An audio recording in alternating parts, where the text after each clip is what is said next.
나를 사랑하시는 주님, 오늘도 주께서 주신 사랑과 은혜를 다시 한번 마음에 새기며 감사와 찬양을 올려드립니다. 귀한 찬양을 통해 영광을 돌려오면 새로운 찬양들을 기억해 주시고 늘 주의 사랑과 은혜 안에서 기쁘고 편안 가운데 늘 찬송하며 살아가도록 붙잡아 주시옵소서. 필요한 은혜를 주시고 필요한 능력을 주시어서 늘 더 아름답게 더 귀하게 주님 사용하여 주시옵소서. 오늘도 귀한 찬양 통해서 우리가 주의 은혜를 생각합니다. 또다시 주의 말씀을 마음에 새기며 살아가기 원합니다. 오늘도 말씀을 보내주시사 저희들의 심령을 깨우쳐 주시고 주의 뜻이 무엇인지 우리가 확실히 분별해 알도록 인도해 주옵소서. 성령께서 우리의 마음을 열어주시고 귀를 열어주시고 눈을 열어주시옵소서. 심히 부족한 종이 아니라 오직 주의 말씀과 주의 모습과 주의 사랑만이 우리 가슴에 담게 해 주옵소서. 오늘도 함께 해주실 줄 믿사오며 예수님 이름으로 기도 올려옵나이다. 아멘. 우리가 지난주 설교의 요약이 주보 뒤에 나와 있습니다. 오늘은 이제 행복한 사람 2입니다. 그래서 지난주에 했던 것에 이어서 해야 되기 때문에 잠깐 지난주가 어떤 설교였는지 한번 되돌아보는 마음으로 좀 살펴봤으면 좋겠는데, 제가 이 주보에 실린 요약된 걸 제가 썼지만 잘 썼습니다. 그래서 그대로 좀 읽어보려고 합니다. 이 8복은 일반적인 행복의 기준과는 다른 하나의 백성이 누리는 행복을 알려준다. 이것은 예수님의 삶에서 나타난 특징이며 예수님을 따라 삶의 방향을 하늘나라로 전한 성도들이 누리는 행복이다. 이렇게 했습니다. 그래서 어떤 것이 행복인가? 빈글과 같은 마음으로 하나님의 은혜만을 의지하는 사람은 행복합니다. 하나님의 나라는 은혜로 받는 선물이기 때문입니다. 자신의 죄와 허물로 인해 마음 아파하고 다른 이들이 겪는 고통을 깊이 슬퍼하는 자는 행복합니다. 하나님이 주시는 위로를 받기 때문입니다. 자신의 마음을 다스리며 자신의 길을 온전히 하나님께 맡기는 자는 행복합니다. 최후의 승리를 얻을 것이기 때문입니다. 하나님의 나라와 그의 의를 갈망하는 자는 행복합니다. 하나님께서 주시는 만족을 경험할 것이기 때문입니다. 행복은 여행이 아니라 여행자에게 달려 있습니다. 어떤 조건이나 환경이 아니라 우리가 어떤 사람인가에 참된 행복이 있습니다. 이 8복은 마치 캄캄한 바다의 등대처럼 우리가 성도들이 어떻게 살아야 되는지, 어떤 마음을 가져야 되는지, 어떤 목적을 보고 살아야 되는지를 비춰주고 알려주는 그런 역할을 하는 말씀입니다. 그래서 오늘 지난 설교했더니 앞에 있는 4가지 복, 4가지 행복은 주로 우리 성도들이 하나님과의 관계에서 가져야 할 어떤 마음이라고 한다면, 그래서 순차적으로 이 가난한 마음에서 시작해서 의를 갈망하는 데까지 이게 점점 성장하는 그런 모습을 보여주고 있습니다. 오늘 이제 마지막 4가지 행복은 이제는 우리가 다른 사람, 세상에 대해서 어떤 관계와 어떤 마음을 가져야 할까 하는 것에 대한 것이죠. 우리가 십계명을 보면 앞에는 하나님을 향한 계명이고 뒤는 사람들에 대한 계명인 것처럼 이 8복도 마치 신의 산에서 십계명을 받는 것처럼 우리 성도들은 어떤 마음으로 살아야 되는가 것을 알려주고 있죠. 율법의 조문이 아니라 우리가 어떤 마음을 가지면 우리의 행동이, 우리의 삶이 그렇게 살아가게 될 겁니다. 그러니까 마음이 중요하기 때문에 이렇게 마음을 강조하시면서 우리는 이제 어떤 마음을 가져야 되는가, 어떤 성품을 가져야 되는가, 어떤 사람이 되어야 되는가, 그것을 말씀하는 겁니다. 자, 오늘은 이제 제 7절이죠. 5번째 행복. 불쌍히 여기는 사람은 행복하다. 긍휼히 여기는 자는 복이 있나니 그들이 긍휼히 여김을 받을 것이며. 긍휼이라는 말을 우리가 잘 아는 것처럼 불쌍히 여기고 가엾게 여기는 마음입니다. 다른 사람의 아픔과 고통을 참 측은히 여기는 그 마음이 바로 긍휼인데, 그 마음은 어디서부터 시작된 것일까요? 그런 긍휼의 마음은 하나님으로부터 흘러나오는 성품입니다. 성도가 가진 우리가 다른 사람에 대한 아픔을 불쌍히 여기는 마음의 근원은 하나님께 있죠. 왜냐하면 하나님이야말로 긍휼이 풍성하신 분이고 끊임없이 긍휼을 베푸시는 분이기 때문에 그렇습니다. 하나님께서 은혜를 베푸시고 또 긍휼을 베푸시는데 은혜와 긍휼이 조금 다른 부분이 어떤 거냐면 은혜는 죄 전체를 바라보는 것입니다. 죄 전체에 대해서 하나님은 은혜를 베푸고 어떻게? 죄의 사함으로. 긍휼은 어떤 겁니까? 죄에 대한 결과가 난 이 비참한 상태에 대한 것을 바라보는 것이죠. 그래서 긍휼은 그 고통을 아파하고 그 고통을 치료하고 그 고통을 도와주려 하는 그런 마음이 나오는 겁니다. 그래서 은혜는 죄 전체에 대한, 그래서 죄의 용서로 나타나고 긍휼은 그 죄인의 아픔을 돕고 또 덮어주고 치유하는 것으로 나타나는 것이죠. 우리가 잘 아시는 선한 사마리아인의 이야기를 보면 강도 만난 사람의 모습을 보고 선한 사마리아인의 마음이 불쌍히 여겨 측은히 여겨서 그가 갖고 있는 비참한 상태를 도와주려고 애를 쓰는 마음이 있었죠. 그게 바로 긍휼히 여기는 마음입니다. 이처럼 우리가 다른 사람의 아픔과 고통에 대해서 긍휼히 여기는 사람은 하나님은 어떻게 하실까요? 나도 그를 긍휼히 여겨주신다. 우리 예수님께서 하신 비유 중에 아주 큰 빚을 탕감받은 한 종 이야기가 있습니다. 임금이 보기에 이건 도저히 갚을 수 없겠다 싶어서 그 모든 큰 빚을 이렇게 다 탕감해 줬는데 그 사람이 집으로 가다가 자기에게 작은 빚을 진 동료를 향해서 어떻게 말합니까? 가고 무자비하게 빚을 갚도록 그 빚을 갚을 때까지 옥에 가두어버리는. 그래서 그 동료들이 이 사실을 임금님에게 알려줬더니 임금님이 어떡합니까? 네가 긍휼을 받았으니 너도 긍휼을 베풀 것이 아니냐. 그러면서 다른 사람에게 긍휼을 베풀지 않는 이 종에 대해서 임금이 분노했고 그 은혜를 취소하고 너도 빚을 다 갚아라 이렇게 말씀하시는 비유가 있습니다. 야고보서 보면 이런 말씀이 있습니다. 2장 13절에 보면 긍휼을 행하지 아니하는 자에게는 긍휼 없는 심판이 있으리라. 긍휼은 심판을 이기고 사랑하느니라. 이 말씀 어떤 말씀입니까? 하나님은 그러니까 우리가 이웃에 어떻게 대하는가에 따라서 우리를 대할 수 있다는 거죠. 내가 다른 사람 어떻게 대하는가? 나도 그렇게 대하겠다. 이렇게 말씀하시는 것을 보게 됩니다. 우리가 불쌍히고 긍휼을 베푸면 주님께서도 우리를 불쌍히고 긍휼을 여겨주신다는 것이죠. 왜 그럴까요? 예수님은 마태복음 25장 40절에 보면 이런 말씀이 있습니다. 내 형제 중에 지극히 작은 자 하나에게 한 것이고 내게 한 것이다. 반대로 말하면 내 형제 지극히 작은 자 하나에게 하지 않은 것이고 내게 하지 않은 것이다. 그러니까 하나님 바라보시는 것은 그냥 나 하나가 아니라 내가 다른 사람을 어떻게 여기는가, 긍휼을 베푸는가, 그것을 본다는 것이죠. 왜 그렇습니까? 우리가 다른 사람의 긍휼을 베풀고 불쌍히 여긴다는 것은 우리가 주님으로부터 그런 긍휼을 받은 사람이라는 것을 가장 잘 드러내는 것입니다. 내가 사랑을 받았기에 사랑을 주고 내가 긍휼하심을 받았기에 나도 동일하게 긍휼을 베푸시는 것이죠. 주님이 죄인 된 나의 비참한 상태를 긍휼히 여기신 것처럼 우리도 죄로 인해서 허덕이고 비참한 가운데 있는 이들을 불쌍히고 도와주려는 마음, 그것이 바로 이 긍휼의 것입니다. 그래서 이처럼 하나님으로부터 긍휼을 여김을 받는 자는 복된 사람이죠. 그래서 긍휼히 여기는 자는 복이 있나니 그가 하나님으로부터 긍휼히 여김을 받을 것이기 때문이다. 그리고 이제 6번째, 마음이 깨끗한 자는 행복하다 말합니다. 8절, 마음이 청결한 자는 복이 있나니 그들이 하나님을 볼 것이며. 마음의 청결은 어떠니까요? 마음이 조금 더 오염이 없이 아주 순수한 상태를 말합니다.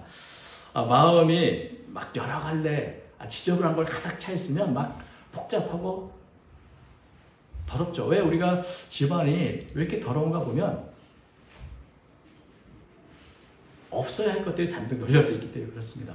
다 치워서 깨끗하게 하나가 되면 그런 것이 깨끗한 것처럼 우리 마음도 여러 갈래로 갈린 것이 아니라 하나의 진실된 마음이 있으면 순수한 상태를 유지하는 것이 바로 청결한 것이죠. 그래서 순수한 한 마음으로 순수한 것이 바로 청결의 핵심입니다. 만약에 이런 마음을 가진 사람은 어떻게 살까요? 다른 사람을 속이지 않겠죠. 하나님이나 사람 앞에서는 항상 진실하게 거짓 없이 속임수가 없이 아주 투명한 삶을 살 것입니다. 근데 과연 하나님 앞에서나 사람 앞에 아주 나는 투명하게 진실하게 순수하게 살고 있다 라고 말할 사람이 얼마나 되겠습니까? 그게 과연 가능할까 하는 생각이 듭니다. 왜냐하면 성경에 보면 예레미야서 17장 9절 보면 사람의 마음은 만물보다 거짓되고 심히 부패했다. 죄에 오염되지 않은 마음이 누가 있겠습니까? 다 이렇게 저도 참 오랜만에 초등학교 동창을 만나면 안타까울 때가 있습니다. 마음이 참 그때 순수하고 참 맑은 아이였는데 세상에 살다 보니 참 많이 물들어 있구나.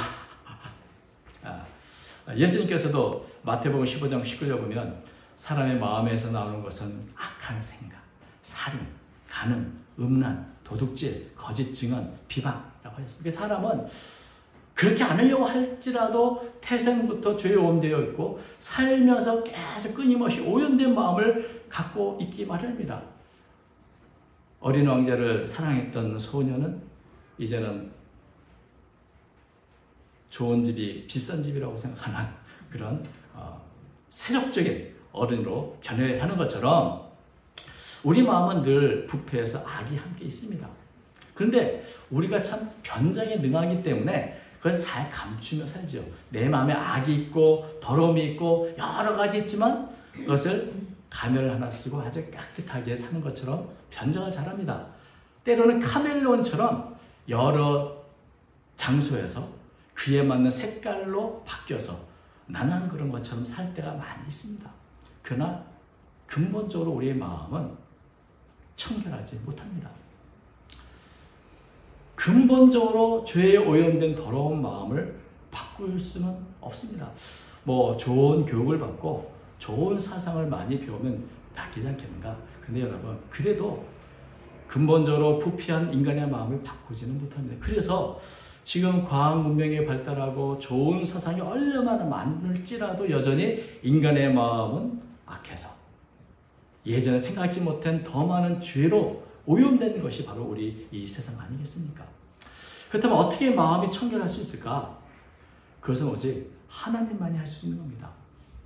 에스겔서 36장 20절 보면 또 새 영을 너희 속에 두고 새 마음을 너에게 주겠다 이런 약속의 말씀이 있는데 하나님이 내 마음을 청결하게 하셔야 내 마음이 깨끗해질 수 있습니다. 하나님의 은혜와 능력으로만 마음의 청결이 가능합니다. 그래서 우리는 이전 것은 지나갔으니 보라 새 것이 되었다고 말씀하신 것처럼 예수 그리스도의 보혈의 은혜, 그 보혈의 씻김을 받은 자만이 새 피조물이 되고 새 마음을 갖고 그래서 청결한 마음을 가지고 있는 겁니다. 예수를 믿으면 마음이 변하는데 이전과는 다르게 청결함을 원하게 되고 청결함을 사랑하게 되고 우리 마음이 깨끗해졌기 때문에 그런 겁니다. 그래서 우리가 이제 예수님의 보혈을 의지하고 살아가는 우리 모든 성도들은 하나님께서 행하신 새 마음, 마음의 청결을 유지하며 살아가는 것이 우리의 가장 큰 사명 중에 하나죠. 변하지 않고 순수한 마음을 유지해 살아가는. 그러기 위해서 어떻게 하면 좋겠습니까? 우리가 노력하는 것이 아니라 하나님께 맡겨야 합니다. 다윗은 자신의 더러운 마음을 바라보며 범죄한 이후에 하나님께 기도했습니다. 시편 50편 10절 하나님이여 내 속에 정한 마음을 창조하시고 내 안에 정직한 영을 새롭게 하소서. 그러니까 이 기도가 다윗만의 기도가 아니라 사실 우리 모든 성도들이 늘 마음에 주님이 내 마음을 바꾸셨는데도 불구하고 난 여전히 세상적인 욕심으로 여러 가지 마음으로 내 마음이 가득합니다. 내 마음이 두 마음 되지 않게 변질되지 않게 내 안에 정직한 영을 새롭게 해달라는 늘 기도를 해야 되죠. 서양석도에 보면 이런 말이 있습니다. 그릇이 깨끗하지 않으면 무엇을 부어도 상하기 마련이다. 깨끗하지 않은 그릇에 뭘 넣으면 안 상하겠습니까? 그처럼 우리의 마음을 깨끗하게 유지하지 않으면 우리가 세속적인 욕심을 받아들이고 세상적인 마음과 더러움을 받아들이는 순간부터 우리의 마음의 청결함은 사라지는 것이죠. 상하게 되는 것이죠. 그래서 우리가 이 청결함을 유지하기 위해서 늘 기도가 필요하다는 생각을 하게 됩니다. 시편 24편에 보면 손이 깨끗하며 마음이 청결한 자가 여호와의 산에 오를 수 있다고 말합니다. 그러니까 다시 말하면 마음이 청결한 자만이 주님의 산에 올라서 주님을 뵐 수 있는 것이죠. 우리가 주님을 배우기 원한다면 마음의 청결, 이 거룩함을 위해서 끊임없이 내 자신을 바라보고 기도하고 세속의 더러움이 내 안에 들어오지 않도록 싸워야 하는 것입니다. 그리고 이제 9절 7번째 행복입니다. 화평케 하는 자는 행복하다. 화평하게 하는 자는 복이 있나니 그들이 하나님의 아들이라 일컬음을 받을 것이며, 이 화평이라는 말은 아시는 것처럼 우리 개인이 누리나도 평안함, 또 국가 간에 가지고 있는 이 평화, 이런 것들을 의미하는 단어인데, 예수님께서 이 땅에 오시는 목적 중에 하나는 하나님과 사람 사이, 사람들과 사람 사이의 모든 막힌담을 허물고 화평을 이루시기 위한 것이었습니다. 그래서 골로새서 1장 20절 보면 이런 말씀이 있습니다. 그의 십자가의 피로 화평을 이루사 땅에 있는 것과 하늘에 있는 것들이 그로 말미암아 화목하게 되기를 기뻐하시니라. 예수님이 오셔서 모든 막힌 담 다 허물어서 하나가 되게 하셨고 화평을 이루셨습니다. 그래서 예수님 안에서 유대인과 이방인, 자유인과 노예, 남자와 여자, 부자와 가난한 자, 약한 자와 강한 자, 높은 자와 낮은 자, 수많은 차이, 수많은 갈등, 수많은 분열된 관계가 다 예수님의 십자가 앞에서 다 허물어지고 이제 주 안에서 하나가 되는 그런 놀라운 화평이 이루어졌습니다. 그리고 주님은 이 화평을 이루기 위해서 친히 화목제물로 자신을 드리셨죠. 그래서 이런 예수님의 십자가의 은혜를 통해서 우리가 이제 화평을 누리는 사람이 됐는데, 그러면 이제 우리는 내가 주님이 준 화평을 잘 누리며 평안하게 살면 되겠다. 그게 아니라는 것이죠. 그렇게 하나님이 주신 화평을 누리는 뿐만 아니라 적극적으로 이런 화평을 전하고 이런 화평을 이루기 위해서 힘을 써야 하는 건 화평하게 하는 자가 되라는 것이죠. 화평하게 하는 자, 그것은 주님이 이루신 사역을 우리가 받아서 계속해서 해나가는 일입니다. 그렇기 때문에 화평을 이루는 자는 주님이 하나님의 아들이셨던 것처럼 하나님의 아들이라 일컬음을 받게 되는 겁니다. 하나님의 사랑을 본받아서 하나님을 사랑하고 주님이 십자가에서 행한 그 일을 우리도 계속해서 이 화평을 전해서 화평에 하는 자가 되어야 하는 것이죠. 그런데 화평이 그냥 쉽게 말로만 해서 얻어지는 것은 아닙니다. 주님도 십자가의 보혈을 흘리셨을 뿐만 아니라 하나님께서도 화평을 위해서 자신의 가장 소중하신 독생자의 생명까지 내어서 대가를 치르셨습니다. 그러니까 평화는 값진 것이죠. 너무나 비싼 값을 치료해야만 이룰 수 있는 것입니다. 우리가 화평하게 하는 자가 된다는 것은 내가 그에 따르는 대가를 치르겠다는 말입니다. 아무 희생 없이 말로만 화평을 전하는 사람들을 성경에서 말하기를 그들은 거짓 선지자라 말하죠. 말로만 화평이 드는 것이 아니라 진정한 화평을 이룬 자가 되기 위해서는 값비싼 희생, 우리는 기꺼이 치를 마음을 가져야 하는 것입니다. 그것이 바로 하나님의 아들이신 주님이 가신 길이고, 그리고 그 길은 힘들지라도 주님 먼저 가신 가장 행복한 길이기도 한 것입니다. 이제 마지막 8번째, 의를 위해 핍박받는 자는 행복하다. 10절 보니까 의를 위하여 박해를 받은 자는 복이 있나니 천국이 그들의 것이니라. 우리가 이 세상과 다른 어떤 가치관, 그리고 다른 마음, 다른 삶, 그래서 성도들의 행복은 세상의 행복과 다르다. 그래서 그 세상과 다른 행복을 추구해 나가다 보면 어떤 일이 일어나는가? 세상에서 환영을 받는 게 아니라 박해를 받습니다. 디모데후서 3장 12절, 모두 그리스도 예수 안에서 경건하게 살고자 하는 자는 박해를 받으리라. 우리가 정말 마음으로 깊이 나도 정말 팔복에 있는 것처럼 주님을 닮으며 살아야겠다, 주님의 사명을 내가 이어받아서 내가 살아야겠다고 결심하고 그렇게 살아가는 때부터 핍박이 시작됩니다. 만약에 우리가 그냥 적당히 교회 좀 다니고 그냥 사람들과 여기서는 이런 모습, 저기는 저런 모습으로 이렇게 카멜론처럼 살아간다고 한다면 박해를 받을 일이 없죠. 그런데 우리가 하나님의 계명을 내가 지키겠다, 내가 불의하는 타협하지 않겠다, 하나님의 나라를 위해서 내가 기꺼이 내 고난의 길을 가겠다고 마음먹고 걸어가기 시작한 때부터 예수님과 복음을 해서 여러 가지 손해를 받아야 되고 손해를 봐야 하고 또 핍박을 받게 되는 것입니다. 하나님께서는 이렇게 의를 위해 박해를 받는 것을 어떻게 굉장히 귀하게 여기셔서 그것을 반드시 보상해 주십니다. 그래서 이 박해들이 결국은 어떤 것인가? 하나님이 인정하고 기억하시는 가장 귀한 훈장이 되는 것이죠. 사도 바울은 누구도 나를 괴롭히지 말라. 내에게 십자가의 흔적이 있다. 십자가의 고난의 흔적처럼 나에게도 그런 흔적이 있다고 말한 것은 그 흔적이 뭡니까? 바로 사람들 보기에는 참 아픔의 상처 흔적일지 모르지만 그것이 하나님 앞에서는 참 네가 나 때문에 이런 상처와 이런 고통을 받았구나. 그것이 가장 아름다고 빛나는 훈장이 되는 것이죠.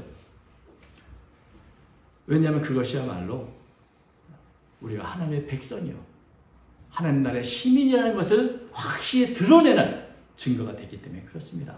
그래서 의를 위하여 받기를 받은 복인은 천국이 그들의 것입니다. 근데 여기 천국이 그들의 것임이라는 말은 우리 3절에 보면 처음 팔복을 시작할 때 심령이 가난한 자는 복이 있나니 천국이 그들의 것이며로 시작했습니다. 그리고 팔복의 마지막도 의를 위하여 받기를 받은 자는 복이 있나니 천국이 그들의 것이며 이것을 문학적인 기법으로는 수미상관법이라고 해서 가장 중요한 건 처음과 끝이 같다는 겁니다. 그래서 가장 중요한 건 참된 행복은 결국 천국을 소유하고 우리의 눈이 천국을 향해 있는 그들이 천국에 갔을 때 내가 천국을 갖는 천국의 백성이 되는 것에 있다는 것을 말해 줍니다. 그리고 이제 11절과 12절은 또 하나의 복이 아니라 의를 위해 받기를 받는 것에 대한 부가적인 설명이죠. 구체적으로 말하고 있습니다. 11절부터 보면 나로 말미암아 너희를 욕하고 박해하며 거짓으로 너희를 거슬러 모든 악한 말을 할 때는 너희에게 복이 있나니 기뻐하고 즐거워하라. 하늘에서 너희의 상이 크니라. 너희 전에 있던 선지자들도 이같이 박해하였느니라. 억울한 박해를 받으면 어떻게 되나? 주님은 어떤 마음으로 박해를 받아야 할 것을 알려주는 겁니다. 참 너무 억울하다. 분노하거나 복수하려 하지 말고 너무 힘들다 해서 기가 꺾이지 말고 네가 이런 박해를 받을 때 하늘에서 받을 너의 상을 바라봐라. 그 상을 바라보면 어떻게 됩니까? 기뻐하고 즐거워했겠죠. 내가 주님을 이런 박해를 받고 예전에 수많은 선지자들이 그렇게 하나님의 뜻대로 아름답게 살다가 박해를 받았더니 나도 그런 길을 가고 있구나. 그것을 바라보며 기뻐하고 즐거워하는 것이죠. 왜냐하면 이것이 바로 우리의 참 믿음, 내가 하나의 백성이라는 증거이기 때문에 그렇습니다. 그래서 사도행전에 보니까 예수님의 제자들이 예수님의 부활을 전하고 복음을 전하다가 핍박을 받습니다. 그럴 때 사도들은 어떻게 했는가? 그것을 기뻐했습니다. 사도행전 5장 41절 사도들은 그 이름을 위하여 능력받는 일에 합당한 자로 여기심을 기뻐하며 공의 앞을 떠나니라. 그러니까 능력받는 일에 합당한 내가 참 이 부족하고 연약한 사람 어떻게 그런 단계 이 주님의 이름을 위해서 능력을 받는 그런 자리까지 나갈 수 있었을까? 주님을 받는 고난과 상처 구약의 선지자들이 걷던 그 길을 나도 걷는구나. 그렇게 인정을 받았구나 라고 생각하며 기뻐했다는 말이겠죠. 그래서 이런 우리 박해를 받을 때 주님은 기뻐하고 즐거워하라. 하늘에서 너희의 상이 큼이라. 이렇게 말씀하고 있습니다. 그래서 천국의 백성들은 언제나 하나님의 나라에서 누릴 영원한 행복을 바라보며 이 땅에서 세상과는 다른 삶 살아가야 한다는 것입니다. 그래서 우리가 이 팔복을 보면 전체적으로 우리 성도의 삶을 총체적으로 그려주고 있죠. 먼저 영적인 가난함, 하나님의 은혜를 바라보며 시작한 이 길이 자신의 죄를 묵인하지 않고 아파하며 의해지려고 목마르며 이렇게 점점점 믿음에 성장하며 이제 세상 가운데는 고통받는 자들에게 긍휼을 베풀고 거룩한 상태를 유지하려 애를 쓰며 화평을 이루고 힘쓰는 그런 삶을 삽니다. 그럼에도 불구하고 비방과 박해를 이 땅에서 받는 사람, 그게 바로 성도의 모습인 것입니다. 그렇지만 기뻐하고 즐거워할 수 있는 것은 하늘에서 우리의 상이 큰 걸 알기 때문에, 그래서 늘 이런 밖에서 늘 내면에 충만한 기쁨을 갖고 살아가는 그 모습이 바로 성도들의 모습인 것입니다. 이게 바로 예수님이 살았던 모습이요, 예수님의 마음이었고, 바로 우리가 살기를 원하는 천국 백성의 삶의 모습이요, 마음인 것입니다. 그래서 이 팔복을 우리가 묵상하다 보면 이 세상과는 다른, 정말 너나 멀리 있지만 저렇게 가야 되는 거, 저기가 길인가 하는 것을 알려주는 등대빛과 같다는 생각을 하게 됩니다. 특별히 팔각으로 된 등대, 팔복으로 어두운 세상에서 성도들아, 너희가 살아야 할 모습은 이것이다, 너희가 가져야 할 마음은 이것이요, 너희의 성품은 이렇게 돼야 된다고 우리에게 깨우쳐주는 그런 역할을 이 팔복은 하고 있습니다. 그래서 이런 팔복의 말씀을 묵상하면서 우리는 어떤 마음을 갖고 사나, 무슨 생각하며 사나, 우리의 행동이 아니라 내 마음이 어떤가, 내가 무엇을 가졌는가 아니라 내가 지금 갖고 있는 내 성품은 어떤가, 내 성품은 더 다듬어지고 더 주님의 형상을 내가 정말 이루어가고 있는가를 돌아볼 수 있기를 바랍니다. 그래서 우리가 더 성숙한 믿음으로 주님 안에서 날마다 이 팔복의 은혜와 팔복이 알려지는 행복을 경험하며 살아가는 또 이런 예수님의 향기를 나타내는 그런 삶이 되시기를, 그런 삶을 사는 저와 여러분 되시기를 주님의 이름으로 축원드립니다. 기도하겠습니다. 거룩하신 하나님 아버지, 참 더럽고 추하고 연약하고 아무것도 볼 곳이 없는 저희들을 이렇게 가장 귀한 행복의 길로 초대해 주시고 부르시니 감사합니다. 하늘나라 백성이 누리는 이 행복을 우리가 누리게 하여 주옵소서. 이 땅에서 때때로 우리의 방향이 틀려지고 우리의 시선이 세상을 향할 때가 많이 있지만, 그러나 주님 다시 한번 이 팔복의 은혜를 통해서 주님이 사랑하셨던 그 삶을 바라보게 하고, 또 우리가 살아가야 할 마음과 목적과 우리가 다듬어야 할 성품을 보게 하시니 감사합니다. 더 아름답게, 더 귀하게 하나님 앞에서 진실하게 살아가는 저희 모두가 되도록 복내려 주시고, 이 영원한 하늘의 행복을 누리는 모든 성도가 되도록 축복해 주옵소서. 함께해 주실 줄 믿사오며 예수님 이름으로 기도 올려옵나이다. 아멘.